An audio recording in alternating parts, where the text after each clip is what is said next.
Hey everyone, Greg here. As you may know by now, I'm the co-founder and CEO of TripShock, an online reseller for water sports and tours. For the past 12 years, we've had the pleasure of working with hundreds of operators across the country, and we're looking to grow our community. It's free to sign up, and you only pay when we bring you confirmed bookings. We'll help you reach new customers, fill empty seats, and grow your business like so many have done with us over the years. Head over to partners.tripshock.com to learn more about our program, read testimonials, or speak directly with our supply team. As always, thank you for listening and enjoy the show. They come to relax, enjoy the beach, have fun, and spend money. And that's where we come in. This is the Awkward Watersport Guys podcast. Find out tips on the best ways to market and operate a water sports business. If you're a water sports operator, you need to grow your brand, operate more safely, upgrade your operations, and of course, increase bookings. We're industry veterans, broadcasting from Destin, Florida. This is the Awkward Watersport Guys podcast. And this is Kevin O'Neill and Greg Fisher.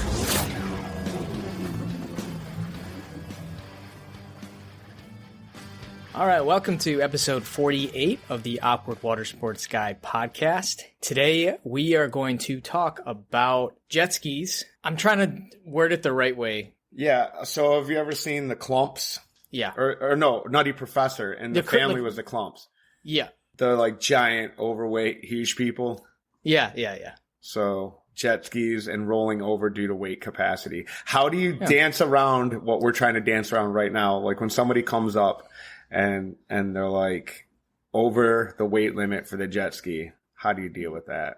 Yeah, that's basically it. So we had an email from one of our listeners, Mike Guerrera, from AB Watersport Adventures, and Mike didn't give a whole information on what location he's at. So, Mike, if you're listening and you tell me where you're from, I'll give you a shout out of your location. But he sent an email and he says, I have a water sports rental business. How can you address customers that are too large to safely operate a jet ski? They are under the weight limit, but are still large. And if they fall off, they cannot get back on the ski. I told Kevin, I said, this is actually a good question. Kind of one of our macro episodes where we kind of dial in on a specific topic. And I guess the first thing we're going to start off with is before people even get to your location. Kevin, I think you do a really good job of your, pre-arrival, policies and things. So explain, how do you try to mitigate some of these problems before they even get to the location? I put out an Instagram post and it says hashtag no fatties. I think you're bringing this up because I've gained a lot of weight recently, dude. And, I'm I'm a little, I'm a little tender about it.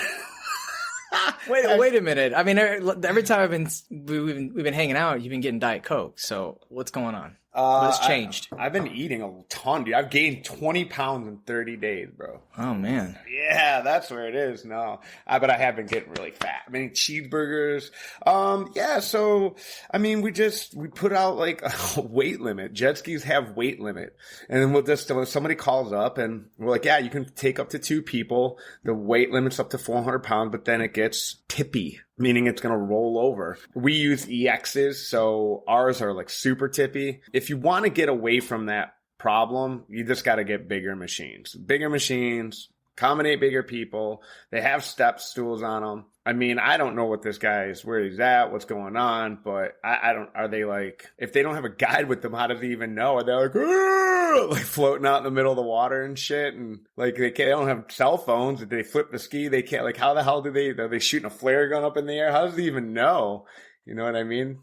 Well, maybe the customers tell them that they fall off and they spent the whole hour trying to get back on. That's very possible. Well, if they never got back on, then. But no, I think before we even start talking about how to mitigate it pre-arrival or during check-in or after, it's about your equipment. Yeah. I mean, it's in our details. Yeah, I had EXs at my location, and we would only put single riders under 200 pounds on the EXs. And we also looked at, are they athletic enough to, if it falls? Because a seasoned boating professional, no matter what their weight is, they can turn over a jet ski and get on. It takes practice. You're body shaming people, Greg. Good job. Did they look athletic? Hey, I knew so this happens in the world of parasailing too. Yeah, I'm not even going to say athletic. That's probably not the best word, but someone that is obviously seems capable, of turning it. But really, like, my father-in-law is not like a small guy, and he's in his 60s, and I fell off a jet ski, and when we were riding, he got on there and he flipped it, got on, he moved really well. But then again, he's probably done this 20 times. So, and you're an experienced renter is not going to know how to do that. Even someone that's athletic enough to do it. I think it comes down to something that I've talked about, because you can't do it. Like, sometimes it's not going to happen pre-arrival. No matter how much you text them, email them, tell them on the phone, you go through other stuff. Frankly, you got to make them take a lap, man. That's what it comes down to. You got to watch them get out there, get on the machine, do their thing, go around in a circle, show me you can do this, and you're just going to know. And if you got a guide,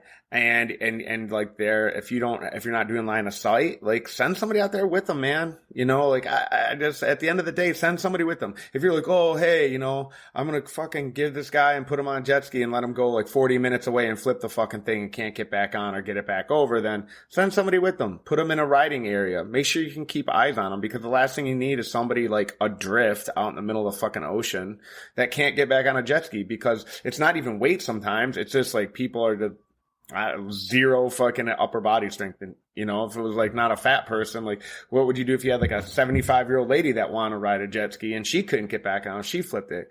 So it's something I've said like 100 times on the show, like, when in doubt, don't go out. Or if you're in doubt, then, send a friend out, or whatever fucking rhyme scheme you want to use. Yeah. And your booth staff's going to have to be cognizant of that. Look, there was a company, I don't know if this is true or not, but somebody told me this, that there was a parasail company out there that had a scale, because you have a weight limit to, like, I have maxed out, because now chutes actually have a weight limit, written on the chutes of how much weight that chute can actually support. And I mean, I've gone way beyond that, man. Like, I remember I sent out this triple one time, and it was these two giant dudes, man. And I'm not talking muscle. They were fucking fat, man. They were like 300 pounds plus each. Big guys, dude. Super self-aware, though. And then they had this super short little guy with them. Like, man, he couldn't have been more than like 4'6", like 100 pounds wet and wearing boots. And when they got up as a triple, because everyone's sitting on the boat, you don't really know who's going together, but they got up together as a triple, and I was just like, Jesus Christ, man. And we clip them all in, and the little guy's sitting in the middle. And then I looked at the guy in the middle, and as God is my witness, I looked at the guy in the middle, and I said, what are you? The snack? Oh my God. Fucking legit, man. I loved it. I said it. And like all of them started laughing, dude. They were super cool about it. But I mean, dude, I've got up there where it's like, in parasail, the rule was like, if you started throttling up and they didn't start getting like lift off the back of the deck as you started putting the sail under pressure, like if you didn't start to see them start to like float a little bit and fly off the back deck, and then you start to like let it out and they're just dragging ass across the back deck, and you're like, are they going to go down or are they going to go up? There's only been a couple of times where I had to like winch it back in and been like, yeah, we're going to have to, split you guys up or whatever. And it sucks and it's uncomfortable. I've done it on parasail boat. We've had it happen on jet skis, and it's a bummer. What you're hoping is that the person is like self-aware enough to go like, like would the two of you guys jump on a motorcycle? Like, is it, like we're really pushing the limits here. So what we've even done before is we've split them up and talked the other person into riding, and then just, because you feel bad or whatever, and you don't want to be like, oh, you guys are like way over the weight limit, so here's the extra ski, go out, you know what I mean? It's extra $15 in gas or something like that, and just tip my guide or whatever it is, and, just kind of eat it. So basically, make sure that you're buying the right skis. And, the difference in EX and a VX, what is it about? 200, it's like 2,000? 200 pounds? No, 200 pounds. Oh, wait. Oh, yeah. So it's like 400. I think the weight capacity on the X is like between 350, 400, and then the EX is like 550, 600. So but I'm saying like the price difference between they're like $3,000 something like that. Yeah, $3 or $4 grand. I understand a lot of operators are looking, okay, I can get a lot more EXs because they're cheaper. For every 3 VXs you buy, you can get, an additional one if you, instead of going to the VXs. But you're going to get so many people coming, and that's not a problem. That problem, if someone has fallen off a ski, you think about the disruption in your operations. I mean, we have guides with them. So, I mean, we do a really good job of getting them right back up on the ski. And, like and when you have somebody holding their hand, it is so much, me, I'm the biggest proponent of the tour model. So, and when it happens, they fall out. Yeah. I mean, if you went to the full tour model, then it's, even if you put someone on that's a little heavier for the I'm sorry, I wasn't trying to sell EXs. No, buy a VX or a GTI, a Sea-Doo, like whatever you got to do. Don't buy the EX. Bad idea. I mean, we live with it because I had to get skis during COVID, and that's what they had, so that's what we got. But yeah, you want to make sure they're on the right thing, and then if you got to eat a couple bucks or whatever, maybe you don't even have to eat a couple bucks. Maybe you can do like one. They're fine for single riders, single riders that were. Yeah, for singles, but it's just so rare, dude, that you do have singles. But hey, you've been to Vegas before. My business partner, he's a big old dude, big old fucking fat fucker. And, he's got these like giant legs too, man. He could probably squat like 9,000 pounds. He could probably squat a fucking bus. But so, that ride that like, have you ever been to the Stratosphere? The Stratosphere in Las Vegas? What? You've never been to the Stratosphere in Las Vegas? Really? I might have. Shocked. I don't know. Dude, you would know that it's like 120 stories and it's got rides at the top of it. No, I haven't been there. No. All right. So I don't know how many stories it is, but it's a huge building, like super tall. And then at the top of it, those rides that like, where they like, it like, you go to like the carnival rides and it like shoots you up in the air. Yeah. And brings you down and shoots you back up. So it's got one of those. And then it's got like, I think they had like some kind of like bungee jumping or base jumping or something, like where you just hang off like looking down, some weird thing. But then they had like a single roller coaster track and a single car. And then it just shoots you right to the end of it. So you're just like, it's literally like you're just being thrown off this building, which is, I mean, like I said, I think it's like 100 stories. I want to look it up. I got to look it up. I got to know. How many stories Stratosphere Las Vegas? Also, crappiest hotel in Las Vegas. Don't do that. So, okay. So no, it's 24 stories. And then that's, Stratosphere's 107 floors. All right. So it's times 10. It's like 1,000 feet tall, whatever. The point is they shoot you out the edge. So me and him, we sit next to each other, and like the fucking, the lock, like the safety thing. Yeah. The safety thing. Yeah. It's not like he's too big. He's too fat. His legs are too big. It's not locking. And they're like, they had to bring another assistant. So they have 2 people like pushing on us. And I'm like sitting next to him and I'm like, dude, I don't want to go on this thing if that fucking thing doesn't lock down. And he's laughing like a fucking schoolgirl, dude. And finally like locked down, like, a pair of jeans that used to fit in high school, that don't anymore. And then they shot us off the end of it and neither one of us fell to our death. But it was pretty weird and awkward. Not for us though. He was laughing. He was having a good time. It is always an awkward situation, especially when that the person's not going to be able to ride. Oh, well, we have a helicopter tour operator and he weighs everybody. Obviously, that's the worst thing you can do for some women. Guys usually don't care. Is it even necessary to do that? Couldn't you just look at somebody and say, well, it's not good for you to be on the ski? I'm not sure this is a female parasail captain many years ago. I heard the story. I wasn't there for it. I think it might have been Keone's mom. So Keone is Greg's, she's like your VP or VP of operations. VP of operations. Okay. So this might have been Keone's mom who said this. I'm not sure because I just don't know that many female parasail captains. So maybe there's like 2 in the late 80s, early 90s, whatever it was when her mom parasailed in Key West. But a lady came up and they called her back and she was like, no, I was supposed to go tandem. And she looked at it and she goes, honey, you are the tandem. Jesus. Yeah, man. Fucking brutal, dude. Brutal. But could you imagine think about like a guy who operates like a horseback. Think about that one. Like Yeah. a horseback riding tour, could you imagine? And then you're like, all right, you know, like what do you think the weight restriction is on a horseback riding tour? And then like our guys pushing it, you know what I mean? They're like, go ahead, go get up there on old Skipper. So we covered equipment. So you got to get the right equipment. Let's talk about pre-arrival. You tried to make me talk about pre-arrival. Online booking. So what are you gonna do? Send a selfie?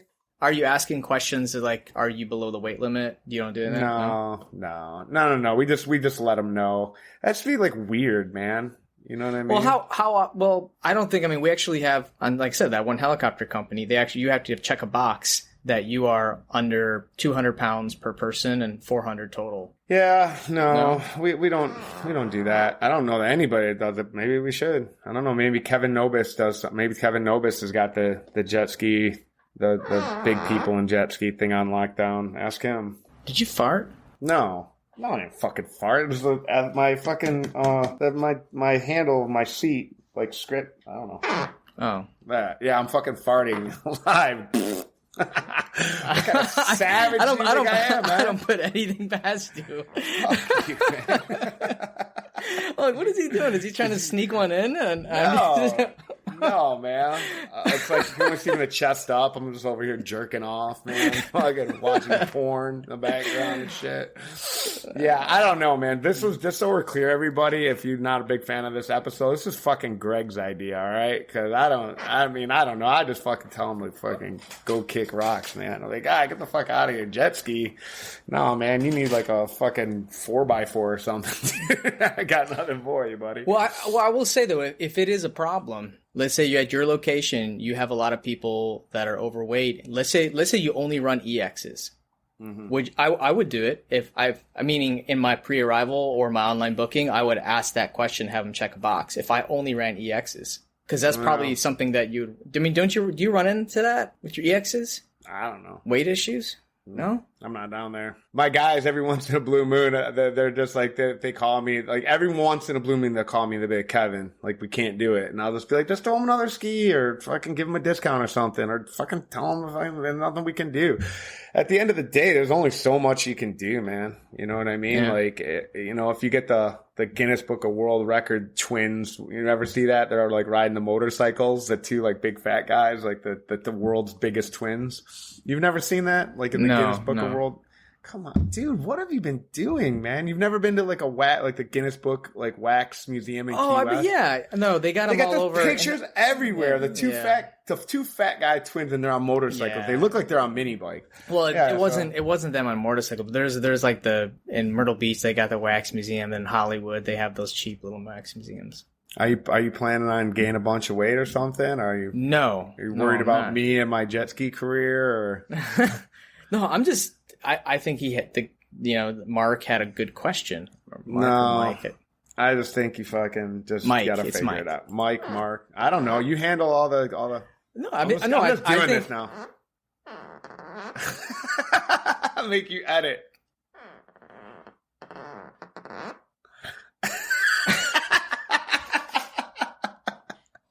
God. Okay, can we title this one "Worst Episode Ever"? You'll probably get the most downloads. It'll get everyone's just like trying to tackle this fucking really awkward fucking situation, But I think it's anybody though, man. It's not just them. It's people that I will say though, one of our partners, it's like 8 or 9 years ago. They booked, they got there, and they tried to run a triple on one ski, and each one of the women weighed around 200 pounds. The operator tried to explain to them that they're too heavy for the ski. And the review was that, the operator called us fat asses. And it was a lie, but basically what the operator implied, tried to say it nicely. So I think this subject is really important because these are, no one wants to have a review like that. Those are pretty damning. I just got a great one. Same thing. We were, not over that, but because they had trouble with English. And my guide called me. He's like, man, we've been sitting on the dock for like 20 minutes off the dock. He's like, I can't get them to get in line. Like, I mean, like, actually get in a straight line, because when we do our tours, they run in a straight line. He's like, they're not following the hand signals. He's like, they've rolled the ski twice. They are not listening. I can't get them to get back on, stay away from boats. What do? I was like, cancel the fucking tour, man.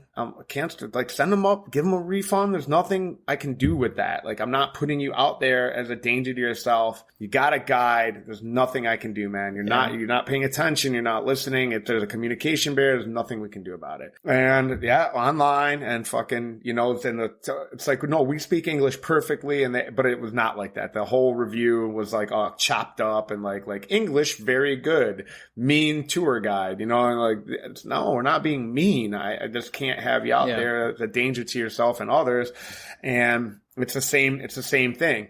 You know, like it says on my paperwork too. It's like, if you can't grasp the English language, like, we have a problem, because we have commands. The thing I'm trying to tell you, if I'm like, look out, there's a boat, and you're like looking the other direction and not paying attention to me, then it's the same problem. And I think it's pervasive in our industry. And I don't think enough operators are getting this done right. And it's a huge issue with the industry of people not being able to say no. If somebody can't control themselves, if somebody's a fucking danger, if you're not training your staff that, hey, this person's too big, this person doesn't speak English, this person's just not paying attention, this person is a fucking moron, they shouldn't be on a jet ski. Give them back the $100, fucking send them on their way. Take the bad review, take the hit, because it's better for you, it's better for your industry, better for your insurance, and better for fucking everybody if you just say no. And then however you got to do that with kids gloves. I'm really sorry, blah, blah, blah, blah, blah, blah. You know, obviously you can't be like, no. Lay off the burritos. You can't go. So I think there's three things that come out of, if you're listening, three things you want to come out of this. One is buy the right equipment. Two is if you have a problem in your pre-arrival or in your online booking flow, add something in your cancellation policy, your restrictions, even have a checkbox if it's really bad. Like, I am under the weight limit. That's not, and then that prevents you. Over the weight limit. I'm over the weight limit. And then the last thing, just like Kevin said, is you got to train your staff to step up. If obviously they can't fit on the ski, they're likely gonna tip it, say no, and you're gonna lose out on some money, and that's just the way it is. But it doesn't happen enough to where you're gonna, you know, lose your shirt. But those are the three basics to it. Am I missing anything? No, man. And I'm gonna nail that third one home, because it's I see it happen everywhere, it's pervasive in every fucking part of our industry, because we are seasonal. There's only so much time to make the money, and you see guys make bad decisions and people are like, oh, greedy. No, it's not greed. It's just like, this is our time. This is it. I got 4 months to make money. So you're trying to get every last dollar you can, because the bills don't stop during those other 8 months or 5 months or 9 months or 6 months or whatever your season is. But you've got to understand that $100 or $200 or $1,000, you can always make more money. You cannot make more people if they're too big, if they're going to flip the ski, if they can't understand, if they're being irresponsible. When in doubt, don't go out. I don't give a shit. Turn them away if you got to. And it's something I used to say all the time. I would rather have your feelings hurt than your body hurt. And that's all there is to it, man. Fucking, you know, hashtag no fatties. No, I'm just kidding. No, I'm a fatty, so I'm allowed to say it. I'm in the club. I'm a fat guy. God, I'm still so really good looking though.